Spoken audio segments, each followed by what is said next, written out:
ಅಯೋಧ್ಯೆಯಲ್ಲಿ ನಡೆಯುವ ಶ್ರೀ ಬಾಲರಾಮಮೂರ್ತಿಯ ಪ್ರಾಣ ಪ್ರತಿಷ್ಠಾಪನೆ ಹಿನ್ನೆಲೆ ಶ್ರೀರಾಮನಾಮ ಸ್ಮರಣೆಗೆ ಚನ್ನಗಿರಿ ತಾಲೂಕಾ ಸೋಮಶೆಟ್ಟಿಹಳ್ಳಿ ಸಿದ್ದಾಪುರ ಗ್ರಾಮದ ಶ್ರೀ ಆಂಜನೇಯ ಸ್ವಾಮಿ ದೇವಸ್ಥಾನ ಸೇರಿದಂತೆ ನಾನಾ ದೇವಾಲಯಗಳು ಅಲಂಕೃತಗೊಂಡಿದ್ದವು.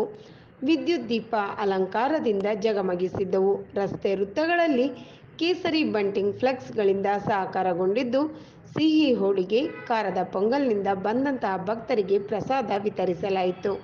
ಸೋಮಶೆಟ್ಟಿಹಳ್ಳಿ ದೇವಸ್ಥಾನದ ಕಮಿಟಿಯವರ ಹಾಗೂ ಸಿದ್ದಾಪುರ ಅವಳಿ ಗ್ರಾಮಸ್ಥರ ನೆರವಿನಿಂದ ಸಹಕಾರಗೊಳಿಸಲಾಯಿತು.